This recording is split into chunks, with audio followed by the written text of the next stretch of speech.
Welcome back to Hoopla. I'm your host, Ethan Jackson. I have a lot in store for you today in this episode. The season's picking up some steam, and since I last posted, there's been a lot that's happened. The Clippers have not done anything but struggle since acquiring Harden.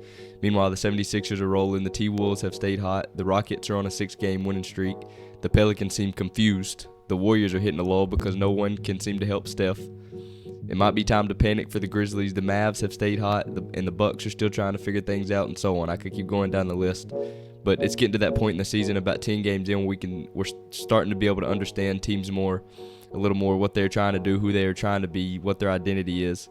It's still kind of too early to give real deep dive into stats and things like that because it's just such a small sample size at this point in the season. But it's not too early to look at the vibes or the attitude a team has. So today's episode will have a common theme throughout, and that is vibes. I'm going to focus on a few teams and some storylines around them. Those three teams are the Timberwolves, the Clippers, and the 76ers. And then I'll end in the episode by playing a little game of panic or no panic for teams like the Grizzlies, Warriors, and a few more. But before I get started, it would mean a lot if you scroll down and hit that like and subscribe button. And with that being said, let's get straight to it.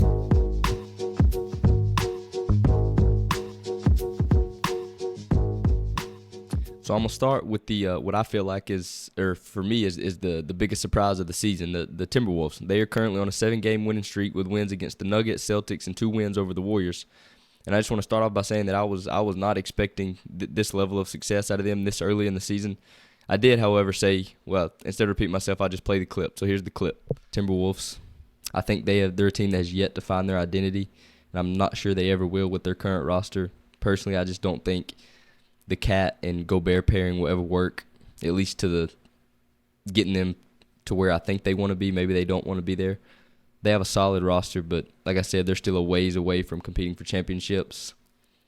I think the only reason they're in this tier is because of Anthony Edwards. I think he will be he won't win most improved, but he will be one of the most improved players in this league, which is crazy to say considering he averaged 25 points a game last year, but I think he will move that up and bump that up to around 30.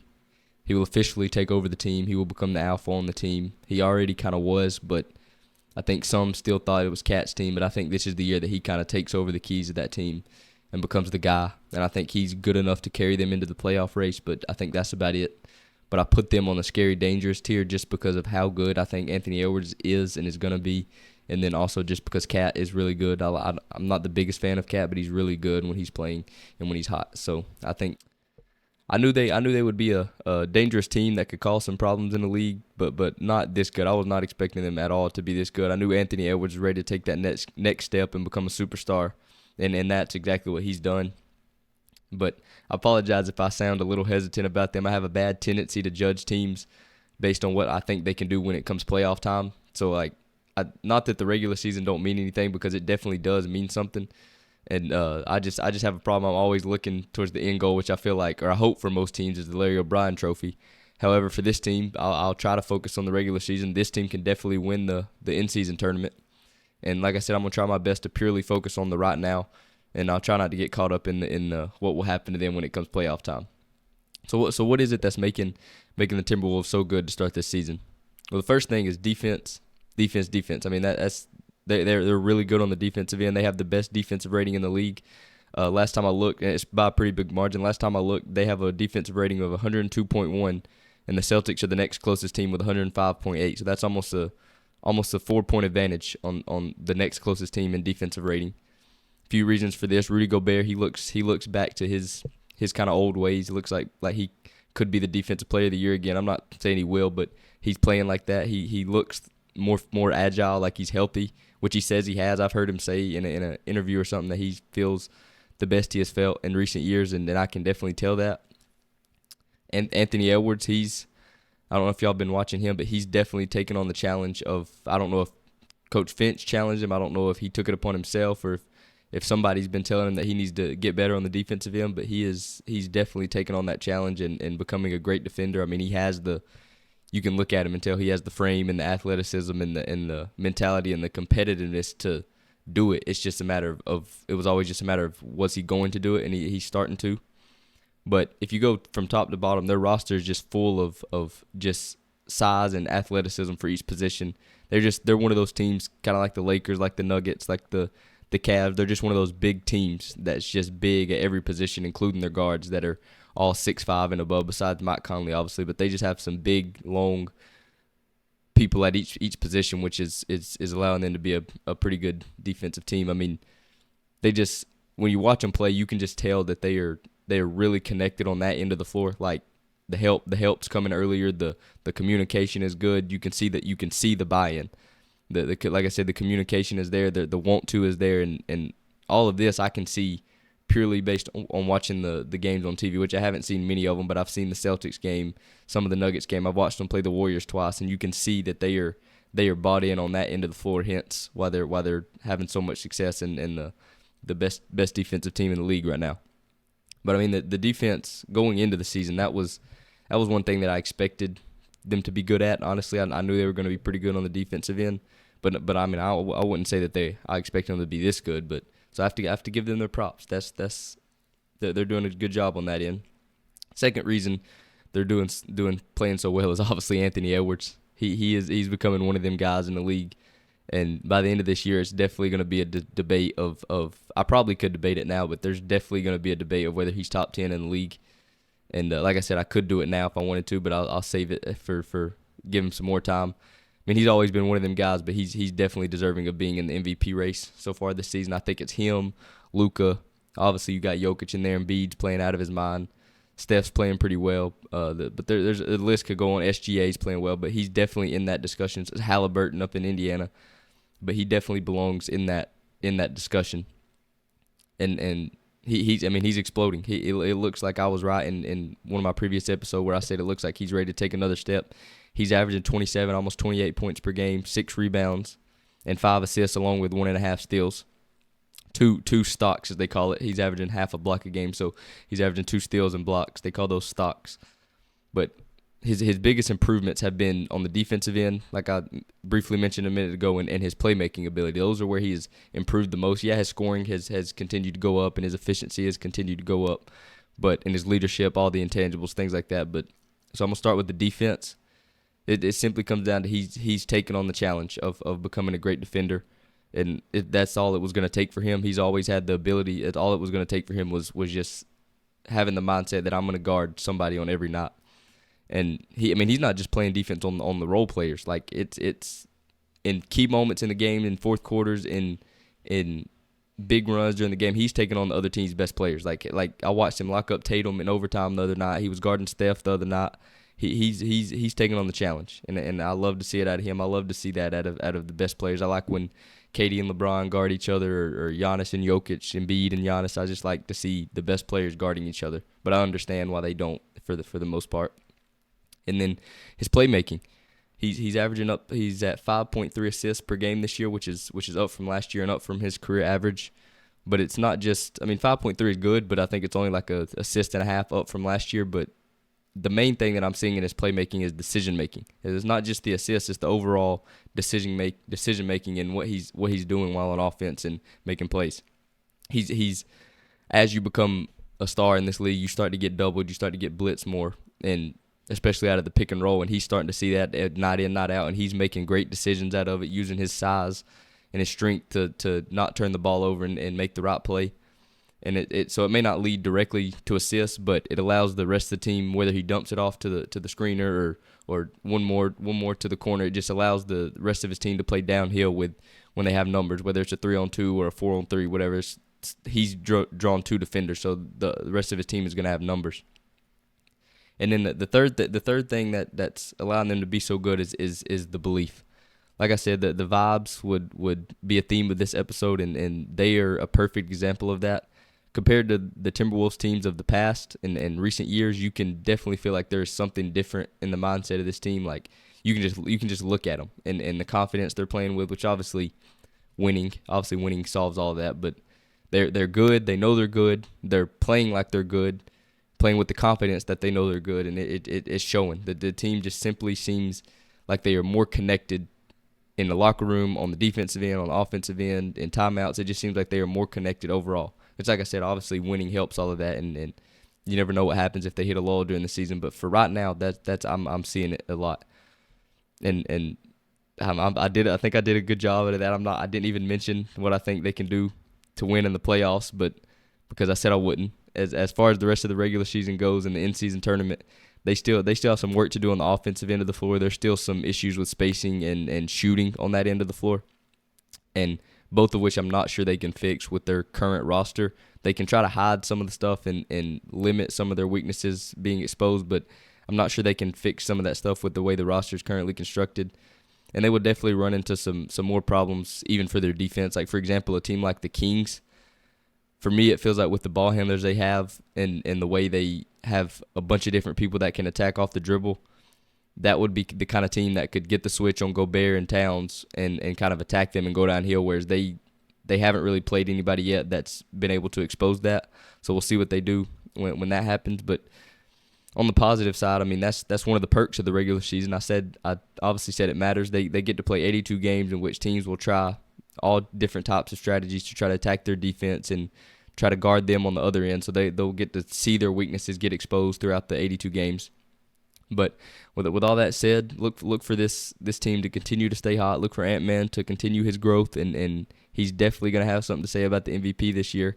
And look for them to make some noise in the in-season tournament. I think they have a pretty good shot at winning it.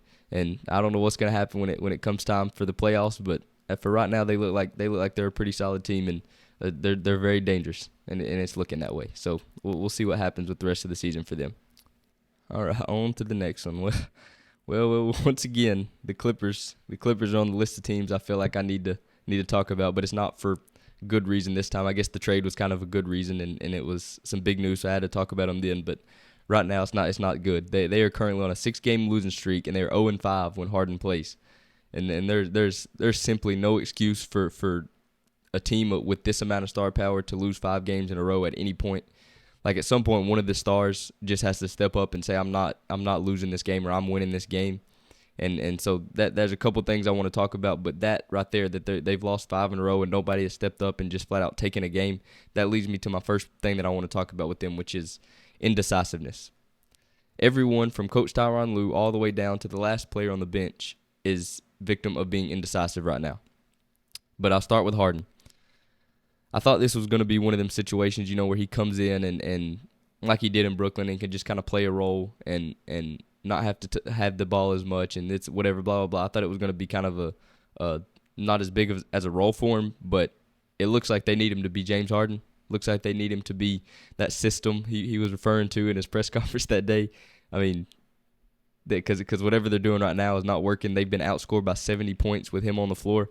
So whatever system they're running around him right now is not working, so they may just have to go back to James Harden being the system, and I'm not sure how Kawhi and Paul George and the rest of the team will like that, but whatever they're doing right now isn't working, and something needs to change. But it's not just James Harden that's fallen victim to this. It's the whole team. Kawhi, as far as Kawhi goes, I never thought Kawhi would have a problem with being indecisive on the basketball floor. I know you look at him and he has a passive personality and he's not an alpha, but to me on the court, that's never been a problem for him. Even like back when he was in San Antonio, when Tim Duncan and them were still there, he still was. He didn't have any struggles being indecisive. He knew how good he was, and he played like it. But I was looking at some of the stats over the last 5 games since Harden got there, and he has not shot over 16 shots since Harden got there. It seems like he's traded his minutes restriction for a shots restriction. He has went 16 shots, 15, 16, and 14 in the 5 games with Harden. That should not be the case. Although he is an efficient player and usually shoots pretty good from the field, he is a volume scorer at the end of the day, and I'm not sure 16 shots is going to get it done. I know they got 4 players trying to get shots up, but he's got to get more than 16. And then they're also having a turnover problem, and that's also stemming from the indecisiveness. It's a new team, obviously, so that's kind of why there has been some more turnovers. But from what I've been watching, it's mostly due to indecisiveness and being passive. And Ty Lue also, he's being indecisive with his rotation patterns. I'm not too worried about this because I think no matter who it is, even if you have the same team coming back from last year, you still have to figure out your rotation patterns and who's. So rotations are always kind of a touchy subject, and they take some time. But I will say that if he's not going to let Russ finish the games with the other 3, to me that's telling me that he don't think that lineup is working, because usually you put your best lineup in the game at the end to try to win games. So if you're taking Russ out and leaving the other 3 in, and that's telling me you don't think that lineup's going to work. So then why is that lineup starting together? That seems a little backwards to me. I don't know. I mean, obviously it seems like they're just starting him just because I'm not going to say he's scared, but he don't know which one he wants to bring off the bench yet. But like I said, if you're having to take him out at the end of the games, that means you don't think he can play with the other 3. So why is that group starting together? So he's definitely got some things to figure out when it comes to that. And then PG, honestly, Paul George might be the only one that's has tried and not really fallen as much of a victim to the indecisiveness as everybody else. He shot 26 times against the Nuggets last night and 20 times against the Nets. That was the 2 games they almost won, or were the closest to winning. But I guess he also had some games where he was in the low teens, which I don't like. But he's been kind of the only one that's looked like at any point throughout the 4 quarters of any of the games, he's the only one that's looked like he's found any kind of rhythm. He found a rhythm against the Nuggets, and there was another quarter, I think it was against the Nets, where he had a pretty good quarter and looked like he found somewhat of a rhythm. But besides the indecisiveness, which this stems from that, is the offense was the other big issue that I'm having with him right now. I thought it would be the opposite. I thought defense would be the problem, but looking at their numbers in the first 5 games with him, defense hasn't really been the problem. Besides the Mavericks games where they gave up 144, they have not allowed more than 111, which is encouraging. However, on the offensive side, besides the Mavs game again where they scored like 120-something, they haven't scored over 108 points, which is very worrisome with those 3 weapons you got, not counting Westbrook. He's not really a scorer at this point in his career, but with Harden, Kawhi, and Paul George, you should score over 108 points. That's just the way it is. But going deeper into the offense, there's no flow whatsoever with this offense. Zero, zilch, nada. There's no flow with this offense, at least so far. There was, against the Nuggets, there was numerous possessions where I watched superstar players jog down the floor and off. Well, I don't even know if it was a jog. A couple of them walked down to the floor on offense. One got in the corner, one got on the wing, and they did not move an inch from that spot the entire possession for the whole 24 seconds. And that just can't happen. That if you're not moving your superstars around, then what is the point in having them? I mean, if PG and Kawhi are going to be standing in the corner while Harden is playing iso ball, the defense can have 10 eyes looking at Harden because they know them two are not going to move. So at that point, they just become $50 million spot-up shooters. And is that what we're paying $50 million to do? So in just from my humble opinion, they need to start running a lot more action with the stars involved. For example, like they could do a Harden, Paul George pick and pop, or run one of those ghost screens like the Warriors run where PG sprints like he's screening and then just keeps sprinting to spot up on the wing. They could do a Harden and Kawhi pick and roll where Kawhi just kind of floats to the mid-range area while Harden's attacking downhill. Or just something as simple as give Russ the ball, run a pick and roll or pick and pop. Meanwhile, on the backside, you have Harden or PG setting a down screen for Kawhi for him to curl off of it and get a little mid-range jumper. It's just they've got to get more creative. They have to find ways to get the defense on their heels and or just moving, period. Not even necessarily on their heels, but they have to get the defense shifting.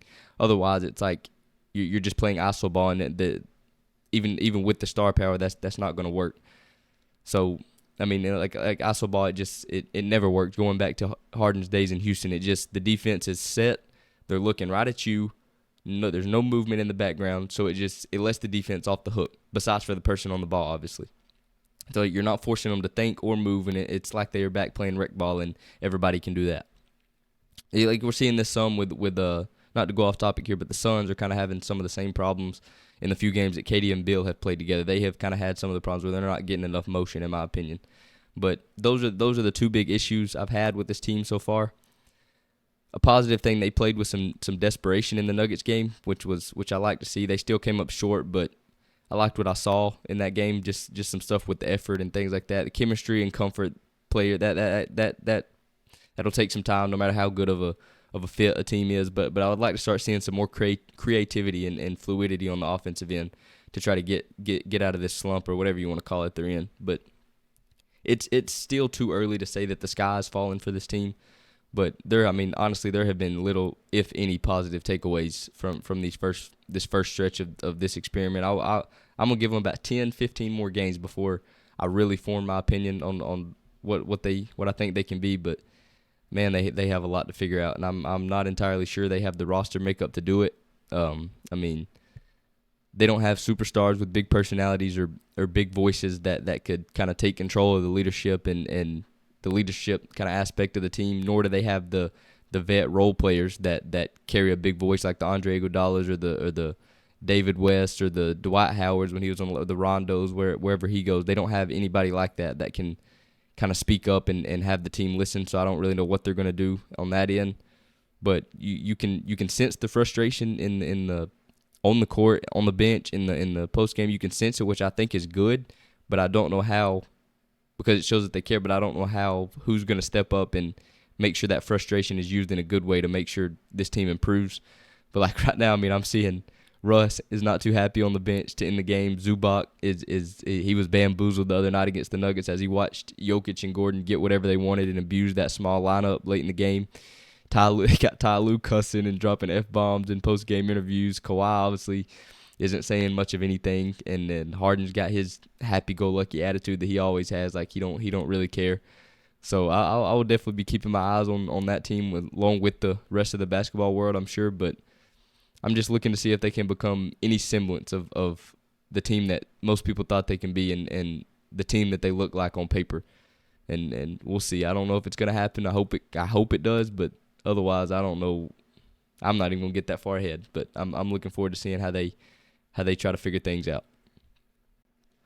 The last team I wanted to talk about in this episode in depth was the 76ers. But before I do, I just wanted to take a second to send my thoughts and my well wishes to Kelly Oubre, and I'm wishing him a full and speedy recovery, and I hope he's back to playing basketball sometime soon. Obviously, I hope he gets healthy first, but I'm wishing him the best from the accident.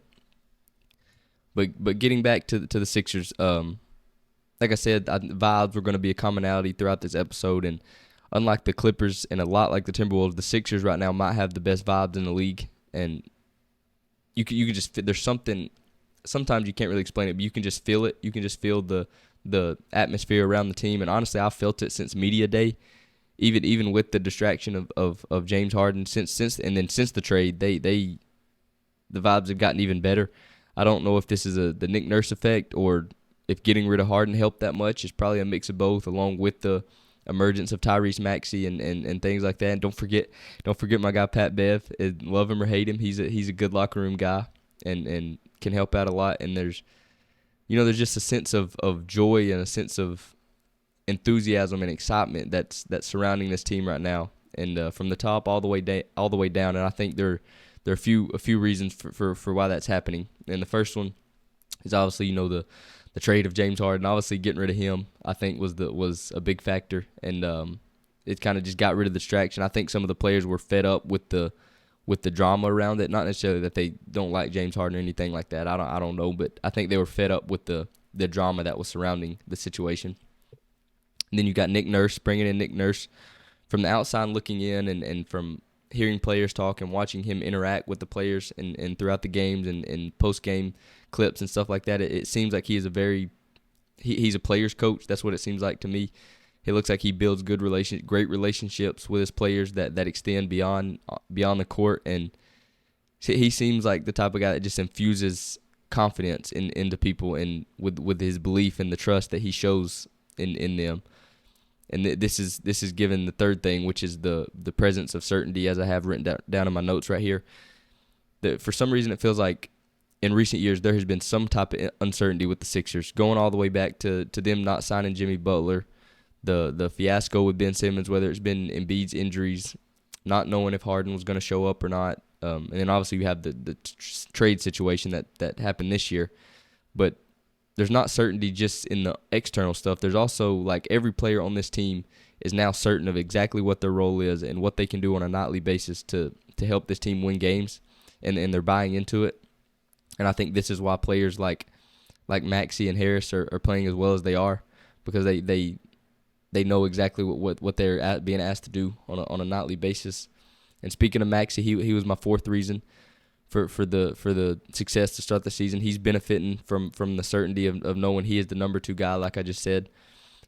He just dropped a 50-piece the other night, and the special thing about it was just watching the rest of the team and Embiid and everybody trying to make sure he got his 50-piece and just cheering as hard as they were for him. I thought that was a really good sign for how well that locker room is gelled together.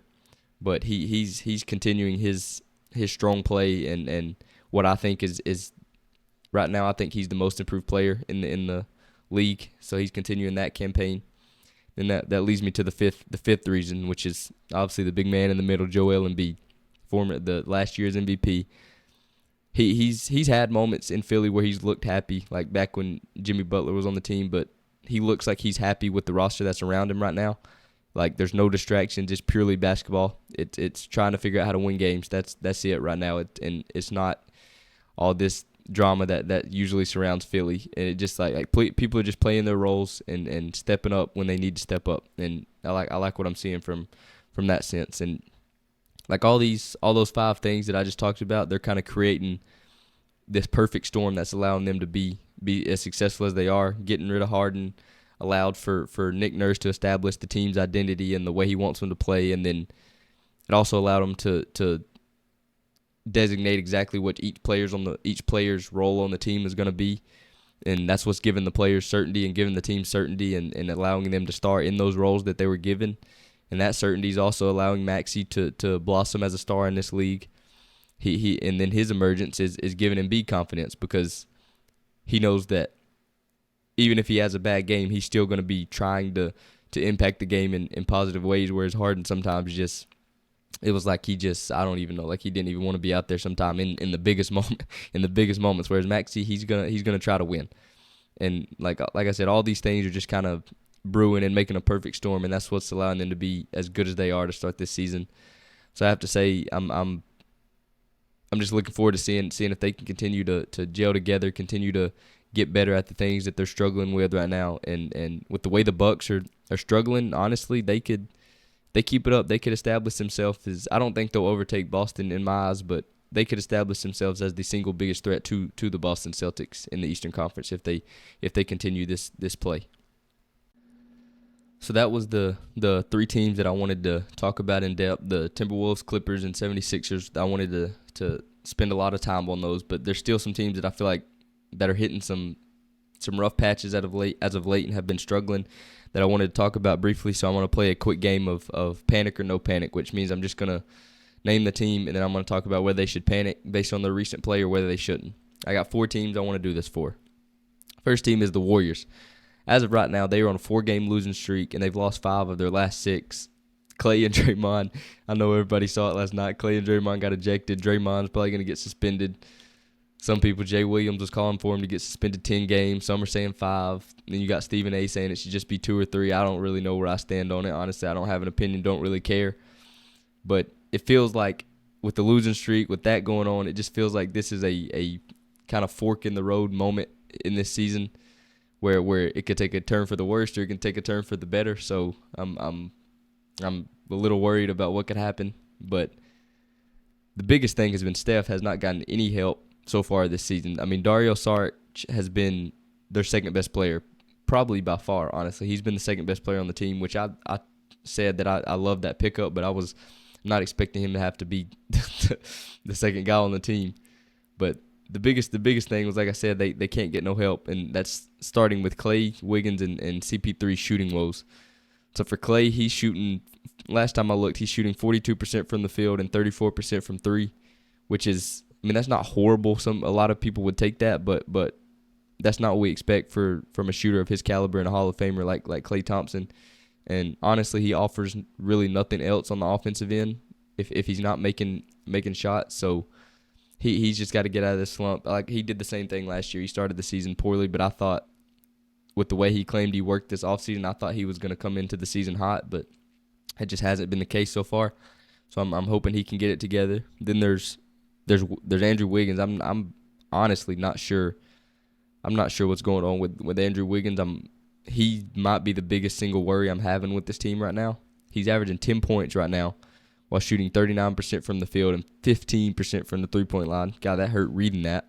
Those numbers are horrible.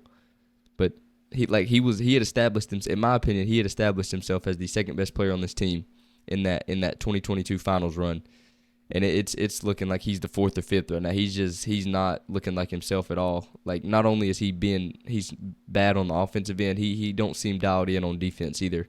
And I don't know I don't know if it's Kuminga's playing a little bit more. I don't know if that means like getting some of his minutes taken, or just feels the kind of the pressure of they're trying to get Kuminga in the game more and give him some more opportunity. I don't know if he feels that, but you can just tell he's in I'm just gonna call it a basketball slump. It's not just shooting. He's just an overall slump of basketball, and I'm hoping he can get out of it. And then there's obviously CP3. He's shooting 37% from the field and 20% from three, which is not good either. But I mean, otherwise, I've liked what I've seen from him. I think he's playing pretty well otherwise, but he's got to get those shooting numbers up. But with all that said, it is not panic time for the Warriors, in my opinion. Their defense has actually been pretty good, which was the thing I was the most worried about going into the season. I never thought I would be talking about shooting with the Warriors, but unfortunately I am. And that's been the main thing. They're just shooting the ball very poorly right now, and I don't expect that to continue. I don't think anybody expects that to continue. But honestly, the fact that they have 6 wins right now, they're 6-6. The fact that they have 6 wins with these bad shooting performances is kind of a good sign, in my opinion. So I'm not panicking about them yet. I'm interested to see how many games Draymond gets suspended. Curry's battling some little knee injury right now that I'm wondering how long they keep him out. But if they can just kind of weather the storm and stay around 500, I don't think it's panic time for them yet. They'll get it together. Second team on here is the Suns. Suns, I don't think the Suns should panic in either. It's simply their big three is yet to play, and it's that simple. They've yet to play a game together. Now, if you want to argue that the injuries are worrisome and a reason they should panic, that's a different argument in my opinion. But that's something that they can't really control. So I don't like getting caught up in all that. But I would hear you out if you want to argue that. But as far as the play on the court, I'm not panicking. When those three get on the court, they will put up some historic offensive numbers. But they just got to get on the court. That's the main thing. Obviously, Katie and Bill have been playing as of late. They just got to get Booker back now. Third team on here is the Grizzlies. When it comes to the Grizzlies, it is definitely time to press that panic button. I have no idea what they can even try to do to hold down the fort until Ja gets back. I think they've played 10 or 11 games, so they still have 15 more before Ja comes back. And if they keep at the pace that they're playing at right now, that it's going to be too far gone when he comes back, and they're going to be in the lottery next year, which that could be a blessing in disguise. So you get a lottery pick to add with that with Bane and Jaren Jackson and Ja, so it may be a blessing in disguise. But for this season, it's definitely panic time for them. Then the last team I wanted to talk about is the Pelicans. That's another team you should definitely be pushing the panic button for. I don't really know what's going on in that organization right now. Zion has been fairly healthy, but the results are not there like I expect it to be. I hate to use the word again, but the vibes are off. Something's off with that team. Zion seems unhappy, and I would not be surprised if he's shipped off at the trade deadline. I don't know exactly to who, but he just seems unhappy. Brandon Ingram's in a slump. McCollum's injured. Something is just off with that team, and I'm not sure what it is. So I think it's definitely time to panic for them. I don't think they're going to be as good as I thought they were going to be. So for sure, hit the panic button. All right, that looks like it's going to do it for this episode.